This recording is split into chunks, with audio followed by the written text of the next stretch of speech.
اب لکھنے کی ترکیب میں بتاتا ہوں، آسان بالکل، آپ نے کھپ لیا، اب آسان بتاتا ہوں۔ یہ دیکھیں، آپ نے ایک کام کریں، صرف اس کو پہلے لکھا ہوا دیکھ کے اپنی آنکھوں میں سمو لیں، سمو کے اس کی آپ کے پاس آنکھوں میں بن جائے گی اسٹیمپ، مہر، اسٹیمپ کو وہیں اسٹیپ کریں، اور ختم، کام ہی ختم ہو گیا۔ دیکھیں قلم سے لکھنے میں بڑی دیر لگتی ہے، مہریں بنا بنا کے مہریں لگاتے جاؤ، مہریں لگاتے جاؤ، مشکل ہے کوئی؟ اس نقش کو پہلے اپنی آنکھوں میں سموئیں، دل میں سموئیں۔ بہت طاقتور نقش ہے، کعبہ کے غلاف پہ لکھا ہوا ہے اور اس کی بڑی طاقت ہے، الملک الحق المبین، اور پھر ادھر کلمہ ہے لا الہ الا اللہ الملک الحق المبین، لا الہ الا اللہ الملک الحق المبین۔ آنکھوں میں اس کو آنکھوں میں لے لیں، اس کا عکس لے لیں، آنکھوں میں اس کا عکس لے لیں۔ چلو یہ بتا دیں، جس بندے نے کسی بندے کو قتل کیا ہو اس کی آنکھوں میں کس کا عکس ہوتا ہے؟ قاتل کا عکس ہوتا ہے، اور وہیں سے قاتل کے عکس کو نکال کے اسی وقت دکھا دیتا ہے۔ جو قاتل جس نے کسی کو قتل کیا ہے جب وہ مرتا ہے اس کی آنکھوں میں اسی کا عکس ہوتا ہے۔ کسی نے سنا یہ واقعہ؟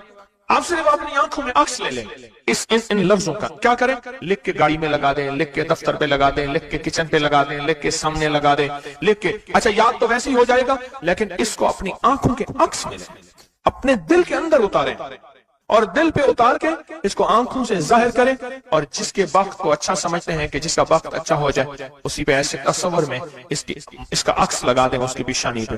کہیں آپ چاہتے ہیں کہ وقت نصیب ہو، اولاد کا مقدر ہو، نصیب ہو، رحمت ہو، عزت ہو، برکت ہو، بیوی، گھر، بہن، بیٹی، ماں، کوئی نعمت گھریلو زندگی میں، اچھا کہیں گڑبڑ ہو رہی، وہیں اس کا عکس لگا دیں، اور اس کا عکس لگا کے کہیں اے اللہ کا کلام میرے بس میں نہیں، تو اپنا کرشمہ دکھا۔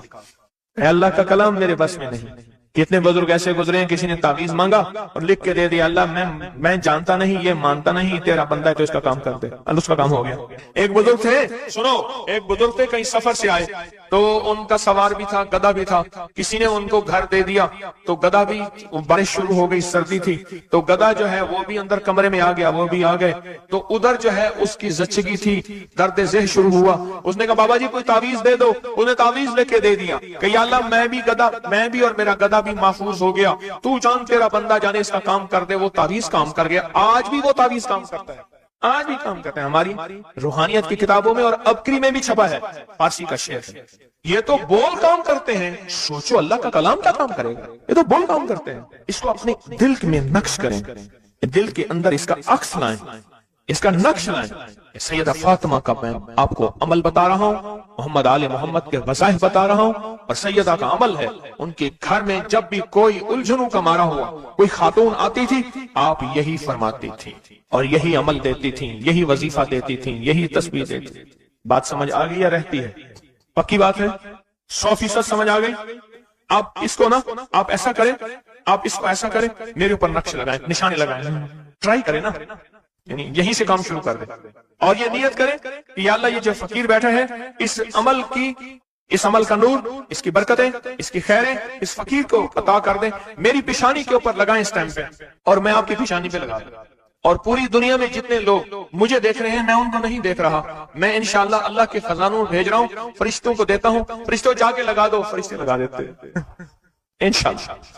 بہت چھوٹا سا عمل، بڑا طاقتور کام اس کا بتائے گا آپ کو۔ میرا چھوٹا آن محمد چھوٹا سا تھا نا، اس کو کچھ چھیڑتا تھا، کہتا تھا بابا جی بتاؤں گا، مجھے بھی دھمکی دیتا تھا، کہہ رہا بابا جی بتاؤں، کہتا بابا جی کوئی بلاؤ گی، مجھے بھی دھمکی دے کے کہتا تھا، کہہ رہا بابا جی بتاؤں گا، بابا جی بتاؤں گا۔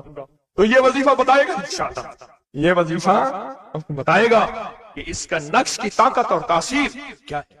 جب میں اللہم اغفر لی ولوالدی پڑھیں، وللمؤمنین والمؤمنات والمسلمین والمسلمات، جو 27 دفعہ یہ پڑھا، جب بھی پڑھا کہا میری دعائیں قبول ہوئی۔ سامنے سے کہنے لگے بس صرف تھوڑا سا سانس بند کرنا ہوتا ہے، مجھے کہنے لگے ایسی معصوم سی لہجے میں تھوڑا سا سانس بند کرنا ہوتا ہے، تھوڑی سی آنکھیں ڈبڈبانی ہوتی ہیں، اور تھوڑا سا اپنے آپ کو وقفہ دینا ہوتا ہے، اور 27 بار یہ توجہ دے کے پڑھنا ہوتا ہے۔ پڑھ کے اپنی دعا اللہ کے سپرد کر کے فارغ ہو جاؤ۔ اپنی دعا کس کے سپرد کر کے؟ اللہ کے سپرد کر کے فارغ ہو جاؤ۔ بس کہا یہی میرے ذمہ ہے مولا، تیرے حبیب کا فرمان ہے جو یہ 27 بار پڑھے گا اس کی دعائیں قبول ہوں گی۔ تو سچا، تیرا حبیب سچا، بول سچے، مجھے اپنی سچائی کا دعویٰ نہیں، مجھے علم ہے میں کتنا سچا ہوں۔ میں نے 3 سچائیوں کو جمع کر دیا۔ کون سی سچائی؟ اللہ کی سچائی، اس کے حبیب کی سچائی، اور اس وظیفے اور ان لفظوں کی، ان حرفوں کی سچائی۔ میں نے یہ سچائی ساری جمع کر دی ہے، بس اللہ باقی کام تیرا ہے۔ اور اللہ کہتا ہے چوتھی سچائی قبولیت کی، پھر وہ میرے ذمہ ہے۔ قبولیت کی سچائی پھر وہ میرے ذمہ ہے، انشاءاللہ میں سچا کر کے دکھاؤں گا، اور میں سچا بنا کے دکھاؤں گا، میں سچا کر کے دکھاؤں گا، میں سچا بنا کے دکھاؤں گا۔ صرف 27 بار۔ اچھا اب ہم ایک دفعہ پڑھتے ہیں تو جتنا بڑا مجمع ہے تو پتہ نہیں کتنے 27 ہو جائیں گے۔ آپ ایک کام کریں، آج ہمارے ایک صاحب تھے، وہ کہتے تھے نقدہ سوادہ ادھارہ فسادہ۔ نقدہ سوادہ، سواد کہتے ہیں مسے کو، ذائقے کو، نقدہ سوادہ ادھارہ فسادہ۔ ہم آج نقد کرتے ہیں اتنا بڑا مجمع، ماشاءاللہ پوری دنیا کا مجمع، خواتین مردوں کا۔ ہم ایک دفعہ صرف پڑھتے ہیں، لیکن سب سے پہلے اللہ سے اپنی ایک ضرورت پیش کرتے ہیں کہ اللہ ہم سب کو کامل ہدایت دے دے، کامل ایمان، اخلاص، برکت، عافیت دے دے، اور کامل اخلاق دے دے، اور اللہ میری ضرورتوں کو غیب سے پورا کر۔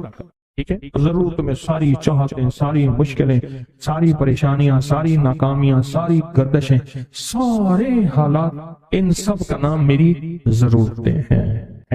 ان سب کا نام کیا ہے؟ میری ضرورتیں ہیں۔ ان سب کا نام ہے میری ضرورتیں۔ اور ہم ڈوب کے پڑھتے ہیں سارے مل کے، ان میں کوئی طلب والا، کوئی تڑپ والا، کوئی پردیسی، کوئی مسافر، کوئی جذبے والا، کوئی رونے والا، کوئی خدمت والا، کوئی سخی، کوئی سجدوں والا، کوئی قیام والا، کوئی دعا والا، کوئی رکوع والا، کوئی ایسا جس کے روزے قبول، کوئی ایسا جو روزے دار ابھی روزہ افطار کیا، شوال کے روزے چل رہے، کوئی ایسا جو اللہ سے مانگنے والا، کوئی ایسا جو توبہ کرنے والا، کوئی ایسا جس کی پیشانی میں پہلے دن سے سعادت لکھی ہے، وہ اکیلا بھی جنت میں نہیں جائے گا بلکہ ساتھ لے کے جائے گا، پتہ نہیں کس رنگ کا، کس خوشبو کا، اور کون سا پھول، کون سی پنکھڑی، کون سی کلی اور کون سی خوشبو یہاں بیٹھی ہے، وہ سارے کے سارے مل کے پڑھ رہے ہیں اللہم اغفر لی ولوالدی وللمؤمنین والمؤمنات والمسلمین والمسلمات، مبارک، بابرکت، سعادت،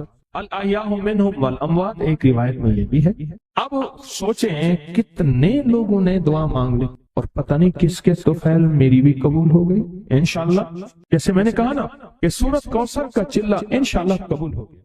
یہ جو وظیفے ہیں کسی درویش کی، یا کوئی درویش نے جس کو اجازت ہے اس کی اجازت صحیح ہو، ہر بندہ اجازت دینا نہ شروع کر دے، اجازت کے پیچھے نسبتیں چاہیے، ان نسبتوں کی طاقت چاہیے۔ وہ جو اجازت ملتی ہے اس اجازت کے اندر جو تاثیر ہوتی ہے، اس میں جو کمال ہوتا ہے، اس میں جو اندر کی کیفیتیں ہوتی ہیں، اس اجازت سے نسلوں میں تونگری، دولت، رزق، عزت، صحت ایسے بارش کی طرح برستی ہے۔ میرے جو مرشد تھے حضرت خواجہ سید محمد عبداللہ حجویری رحمت اللہ علیہ، میرے مرشد جو تھے وہ حضرت داتا صاحب کی سچی آل میں سے تھے۔ مجھے جاتے جاتے انہوں نے اجازت دی 1991 ستمبر میں، اور مدینہ منورہ فرمایا میں جا رہا ہوں، بس اب بقی میں، اور بقی کے اندر جا کے سو گئے۔ اب بھی میں مرشد کے ہاں جاتا ہوں تو جنت البقیع کے قبرستان میں ان کی نسبتیں دیکھیں کتنی اونچی ہیں۔ پھر وہ نہیں، 26 بڑی ہستیوں نے مجھے خلافتیں، اجازتیں دیں، 26 سے بلکہ زیادہ اجازتیں اور خلافتیں دیں، اور ان کی توجہات ہیں، ان کی پیچھے دعائیں ہیں،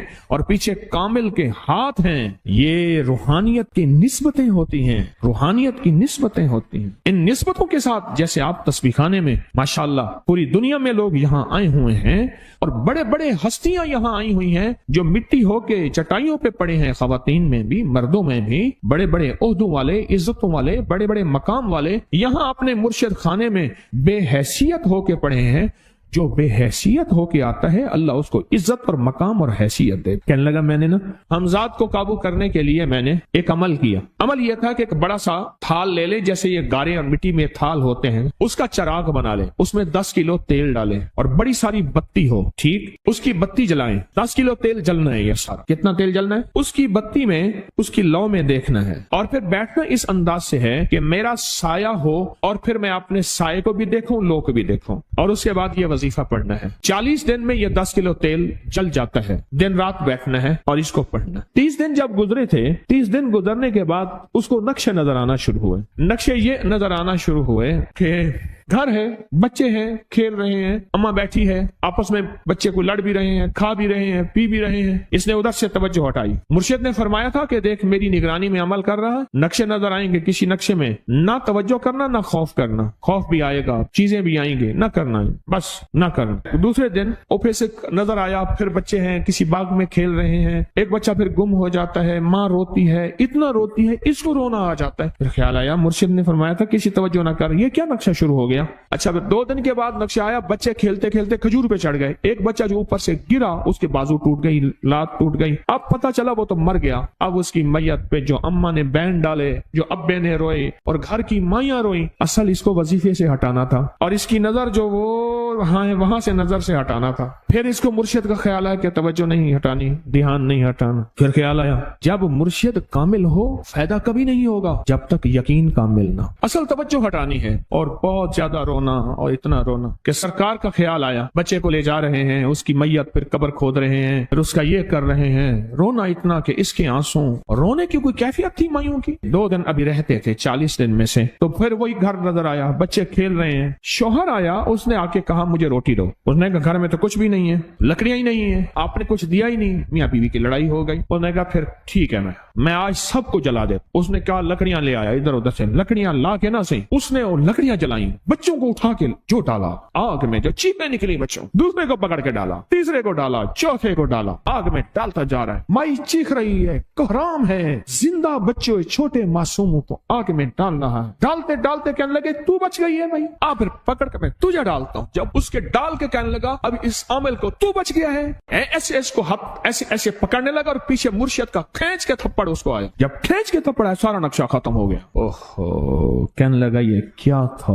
مرشد کامل ایسا ہوئے جرا لولوں دے وچ وسے ہو، نال نگاہ دے پاک کریندا، نہ صابن سجی کھتے ہو۔ یہ اس وقت ہوگا جب یقین ہوگا، جب تیرا یقین کمزور ہے۔ مرشد کامل ہے، یقین کامل نہیں، ناکام رہے گا ساری زندگی، تھرمامیٹر لگاتا رہے گا۔ کوئی کہہ دے گا کہ تیرا مرشد 1 نمبر ہے، ولی ہے، کہا سبحان اللہ۔ کوئی کہہ دے گا 2 نمبر ہے، کہے توبہ توبہ۔ ساری عمر اسی زندگی میں رہے گا، کبھی نہیں پا سکے گا۔ 40 دن کے بعد مرشد کی خدمت میں حاضر ہوا اور سارے نقشے بتائے، فرمایا نہ بتاؤ ہم دیکھ رہے تھے۔ علامہ فخر الدین رازی رحمت اللہ علیہ کا مشہور واقعہ ہے، مرید جو ہے آپ کا سینکڑوں میل دور، اور وہ مرید وہ تھا جو ساری عمر اللہ کے وجود کو کہتا رہا کہ اللہ کے وجود کو نہ ماننے والے کہتے تھے کوئی اللہ نہیں ہے، کہاں ہے دکھاؤ، ہر چیز خود بخود بن گئی ہے، خود بخود ختم ہو جائے گی۔ ان کے پاس 100 دلیلیں تھیں، کتنی 100 دلیلیں تھیں، اور آج تک ان کی دلیلوں کو کوئی توڑ نہیں سکا تھا اللہ کے وجود پہ۔ آخری وقت ہے اور آخری وقت کے اندر ایک دروازہ کھٹکھٹایا کسی نے کہ جناب ایک بزرگ آپ سے ملنے آئے ہیں۔ وہ بزرگ ان کے دوست تھے پرانے، اوہو آپ کا آخری وقت ہے، میں ملنے آیا۔ اور وہ بزرگ نہیں تھا، وہ شیطان کی شکل بن کے آیا تھا۔ اس نے آتے ہی وہ مسئلہ چھیڑ دیا، آج تک اس کی دلیلیں کوئی نہیں توڑ سکا تھا، یہ اس کی دلیل توڑ گیا۔ پہلی دلیل ٹوٹ گئی، اس نے دوسری دی اللہ ہے، اس نے 2 دلیل بھی توڑ دی کہ اللہ نہیں ہے، اس نے تیسری دی اللہ ہے، اس نے وہ اپنے علم کی طاقت وہ دلیل بھی توڑ دی۔ چوتھی 99 دلیلیں توڑی، ابھی ایک دلیل باقی رہتی ہے، اگر وہ بھی دلیل گئی تو یہ بھی کہتا ہے اللہ نہیں، اور آخری وقت میں رب کے وجود کا انکار کر کے خاتمہ خراب کر کے گیا۔ مرشد وضو فرما رہے تھے، دور کہیں میلوں میلوں دور اللہ نے اپنی طاقت قدرت سے نقشے ہٹائے سامنے سے، اور نقشے ہٹائے کہ تیرا مرید گیا، وہیں سے وضو کا پانی چلو بھر کے نہ زور سے پھینکا، اور کانوں میں آواز آئی کیوں دلیلیں دے رہا ہے؟ تو نہیں کہتا میں نے اللہ کو بغیر دلیل کے مانا، تو دلیلیں دے رہا ہے؟ کیوں نہیں کہتا کہ میں رب کو بغیر دلیل کے مان؟ عمر رضی اللہ تعالیٰ عنہ امیر المومنین مسجد نبی میں خطبہ دے رہے ہیں، حضرت ساریہ صحابی تھے، وہ اس